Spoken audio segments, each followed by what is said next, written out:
মায়া, তোর খারাপ লাগে না এসব কাজ করতে? কি করব বল, কাজ না করলে কি পেট চলবে? চলবে, ঠিক চলবে।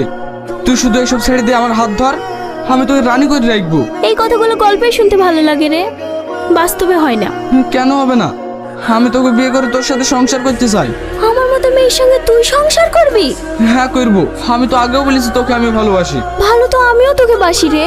যাই হোক, আমি তোকে এখান থেকে নিয়ে যাবই। কেন বুঝছিস না? আমাকে নিয়ে যেতে হলে অনেক টাকা লাগবে। যত টাকা লাগে দেবো, কিন্তু তাও আমি তোকে এই নরকে থাকতে দেবো না। আমি দেখছি। চল বেড়া, 10 মিনিট হয়ে গেছে। হ্যাঁ হ্যাঁ যাচ্ছি, খাবারটা খেলিস মায়া। এইসব লোকের আসা যাওয়া কিন্তু খুব বেশি হয়ে যাচ্ছে। ও শুধু খাওয়া দিতে এসেছিল দাদা। ঠিক আছে ঠিক আছে, এর পরের দিন থেকে যেন আমি ছাড়া ওর ঘরে কেউ না ঢুকে। ঠিক আছে দাদা।